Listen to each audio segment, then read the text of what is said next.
அண்ணா ரொம்ப நாள் கழித்து தொடர்ந்து பேசுகிறீங்கண்ணே. முன்னாடிலாம் ஒரு நாளைக்கு 5-6 தடவை பேசுவீங்க.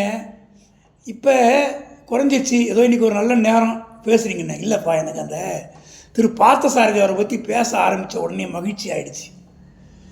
அப்படி ஒரு அற்புதமான மனிதர். அவர் சொல்லித்தர எப்படி சொல்லித்தருவார்னு சொல்லுவார். அந்த வேதாந்தா அகாடமியில் காலைல 4 மணிக்கு அலாரம் வச்சு குளிச்சுட்டு எழுந்து எக்ஸசைஸ் பண்ணணும், விளையாடணும், அப்புறம் வேதம் கற்றுக்கணும், அந்த ரொட்டீன்லாம் சொல்லுவார். கேட்கவே மகிழ்ச்சியாக இருக்கும். நல்ல நல்ல வேலை இருக்கிறவங்களும் அதை விட்டு அங்கே போய் பயிற்சி எடுத்ததெல்லாம் கூட நான் கேள்விப்பட்டேன். ஒரு சிறப்பான விஷயம் சொல்ல வர என்னென்னா, அவர் பேசும்போது ஒன்று சொன்னார். ஒரு தடவை அவர் சென்னையில் ஒரு ஹோட்டலில் சாப்பிட்டுட்ருக்கார். அங்கே ஒருத்தர் சர்வ் பண்ணிகிட்ருக்கார்.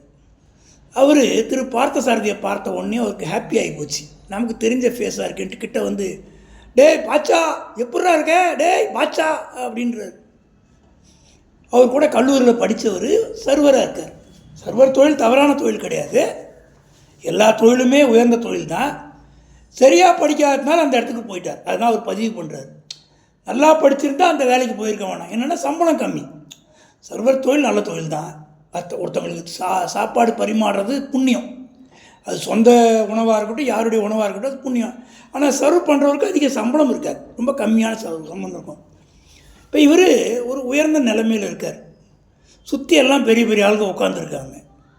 இவர் பாச்சா டே பாச்சா எப்படா இருக்க அப்படின்னு கேட்குறாரு. அவர் சிரிச்சிட்டு நல்லா இருக்கும்பா, நீ எப்படிப்பா இருக்கேன்னு கேட்கும்போது, நான் பாரு இங்கே சர்வ் பண்ணிகிட்ருக்கேன் அப்படின்னார். அதை சொல்லி அவர் என்ன சொன்னார், ஒழுங்காக படிக்கிற வயசில் படிச்சிடணும், படிக்காட்டி இப்படி தான் வாழ்க்கை ஆகும்னார். ஆனால் அதை கேட்குறதுக்கு இளைஞர்கள் யாரும் இல்லை. எல்லாம் வயசானது, கேட்டால் என்ன கேட்காட்டினா அது கூட ஒரு அழகாக சொல்லுவார்.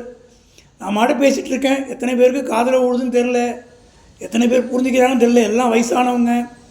ஏதோ என் கடமை நான் பண்ணிட்டு போகிறேன், உங்கள் கடமை நீங்கள் வந்து உட்காந்துட்டு போகிறீங்க அப்படின்னு ஒரு அந்த அளவுக்கு வந்து அவர் அப்படியே ஃப்ளூயன்சி பார்க்கணும். கோவால் இங்கிலீஷில் கோவால் சொல்லுங்கண்ணே, அடிக்கடி கோவால் கூப்பிடாதீங்கண்ணே, பேசினா பேசிட்டே இருக்கணும். நீங்கள் மாட்டக்க உங்களுக்கு எத்தனை தடவை சொன்னாலும் புரிய மாட்டேங்குது.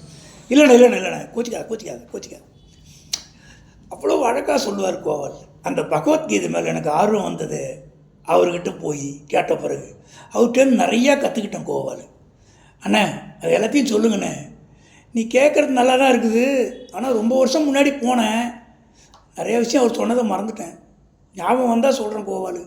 ரொம்ப நன்றிண்ணே. வேறு ஏதாவது தகவல் இருக்காண்ணா? இருக்குது, நாளைக்கு சொல்கிறேன் கோவால், இன்னும் கொஞ்சம் வேலையாக இருக்கேன். தேங்க்ஸ்ண்ணே.